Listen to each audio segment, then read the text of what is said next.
I've been Brigetta's friend now for, 5, almost 6 years. And every time I go to Starbucks, it's always very interesting because they never know how to spell her name or even say her name. So we were in charge of getting this today. And of course, I spelled her name out correctly 3 times. And I watched them put into the system, and they spelled it correctly. And yet we're honoring Brigetta Guelker for 25 years of teaching service. So give Brigetta a hand. So.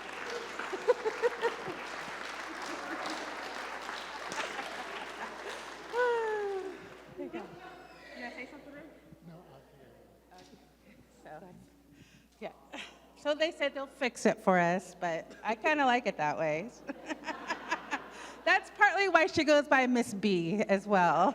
So anyways, I've really enjoyed our friendship over this year, and I'm so blessed to have you as our preschool teacher and director for this church. So I'd like to continue it for many more years.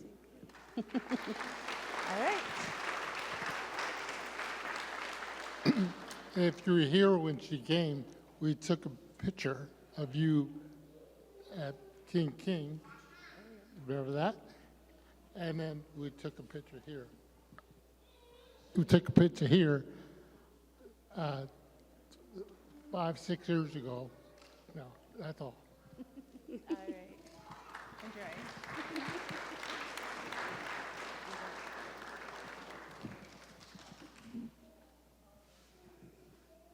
I don't know what to say. Normally, when you look at me, you think she's got a big personality. She's never quiet, except for when you put her in front of adults. Then she's terrified. Give me 5,000 children, we're great. Give me 2 adults, and I don't know what to say. But that's okay, I'll make it up as I go. Really? Really? That's so surprising because my brothers, a long time ago, I had a theroglossal duct cyst, and my brothers were just waiting for the surgeon to say, come on, let it get just a little further to her voice box and we don't have to hear her. But they weren't so lucky. It's hard to think about 25 years for me. 25 years has been such a blessing. I think about that, and I think about what is it that I can sum up 25 years with, and that's beyond blessed. I am a person who, my dad was a chef. I was 5 years old. I wanted to be a chef just like my dad, sit up on the stool, do all the cutting, and be just like him, because everybody needs to eat. I also wanted to do sign language and be an interpreter because everybody needs to speak to one another, and sign language is a universal language. And then on top of that, I wanted to teach.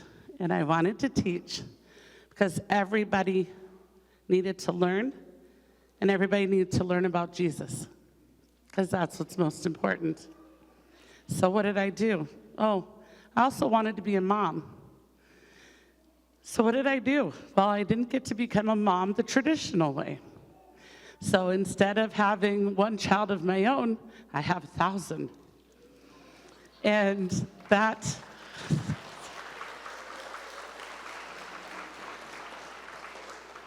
to me has meant everything in the world. I stand here today and I can't thank my family enough. My family has been there for me, well, since birth, some of them. My brothers since after birth, and my niece and nephews since after that. But my family has supported me, and they've helped me become who I was. Right down to my dad, you can see in a picture up here. He would come over and he would play Dr. Seuss. He would do the green eggs and ham with me and then tell me everything I was doing wrong about green eggs and ham and how I wasn't whipping it the right way, and that's a chef. That's what happens when you have your dad come.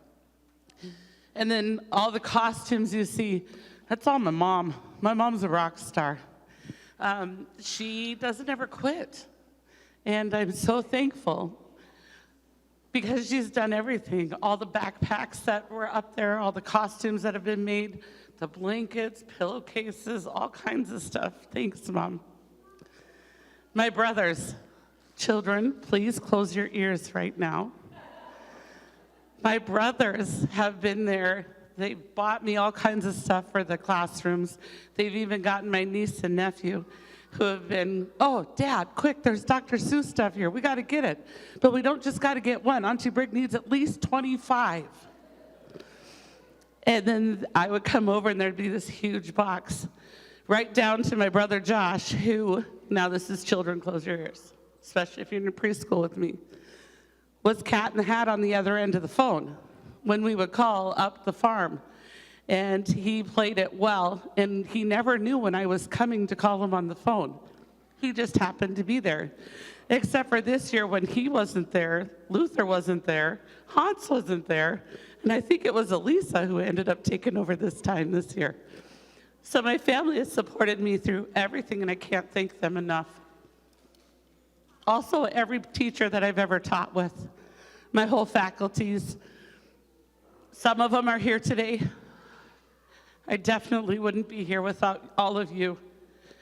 I may be one person who's, quote unquote, is the director. I think I play more than I play director.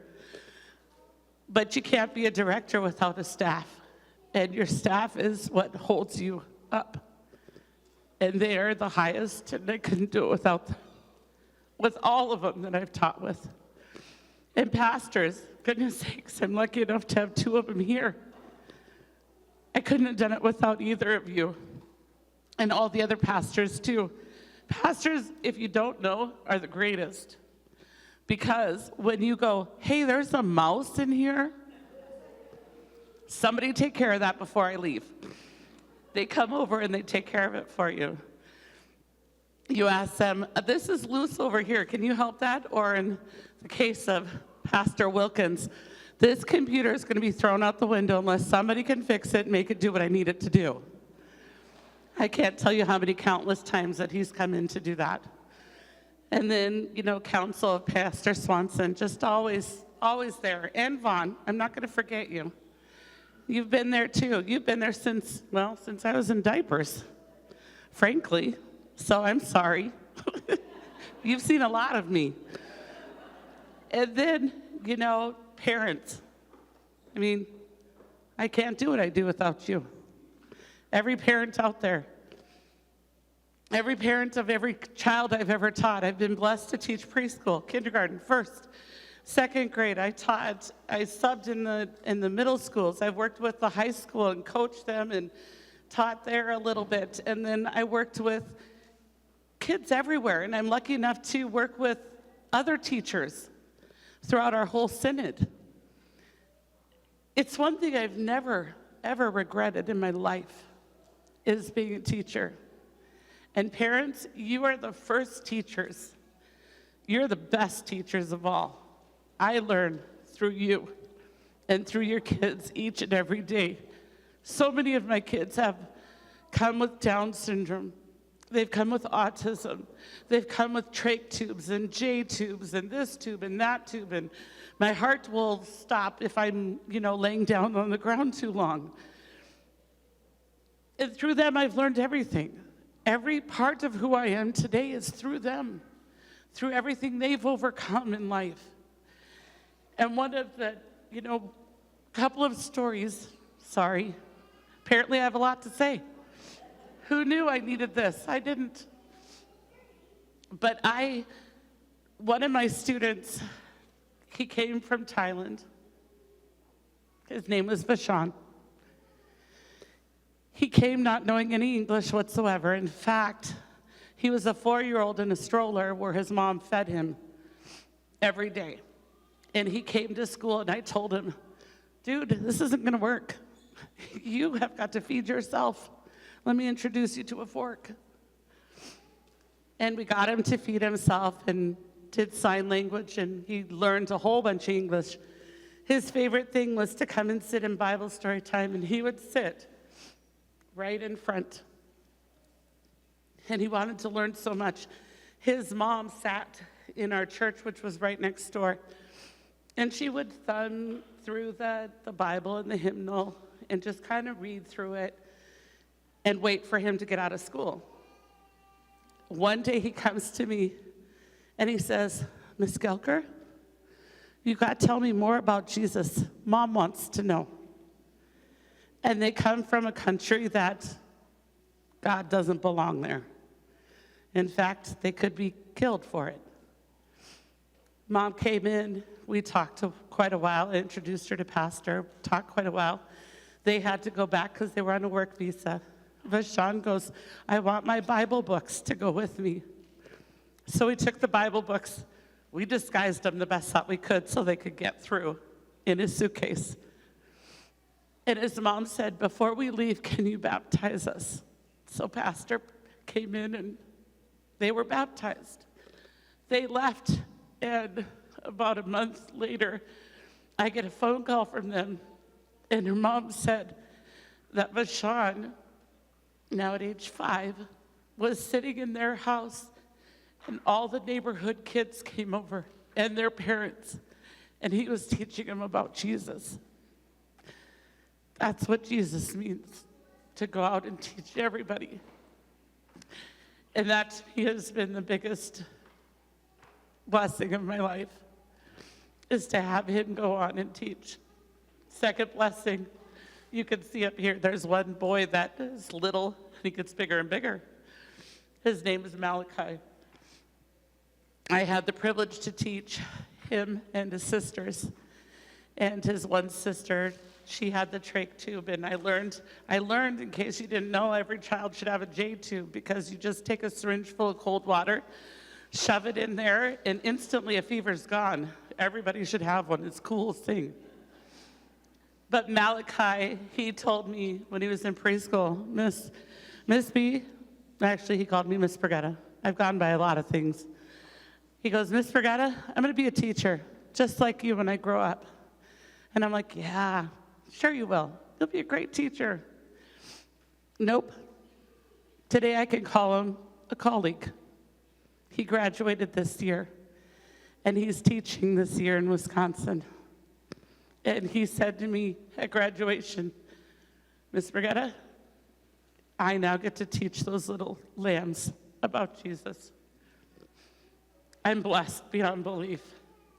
It's not me, it's every single one of you, and every single child that I have ever taught or been blessed to be a part of their lives in some little way.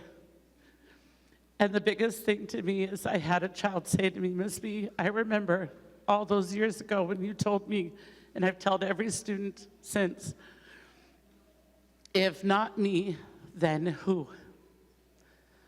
One of my children died several years ago, and her parents at her funeral had a bracelet. It said, "If not me, then who?" Because she would go around and she would tell everybody, I learned this in preschool from my preschool teacher, "If I don't tell people about Jesus, who's gonna?" And she lived her life that way. So for me, the biggest blessing of being a teacher is not ABCs. Arguably, it's not the Cat in the Hat. Close second, though. But most of all, it's being able to sit here at the foot of the cross and tell the same Jesus story over and over again for 25 years. Have that stick with the kids and have them go out and say, "Hey, you, do you know about Jesus? Because if you don't," well, one of the kids said, "You might go to hell." I did not teach him that. And she quickly turned around, thank goodness, and said, "But it's okay because Jesus will save you." Phew, I thought I was going to get hit on that field trip. But that's the biggest thing for me, is the fact that these kids can say, "If not me, then who?" And they go out and they tell people about Jesus. And that gives me the most confidence ever to know that I'm going to see each and every one of my kids in heaven someday. So thank you all for these 25 years today, this huge blessing.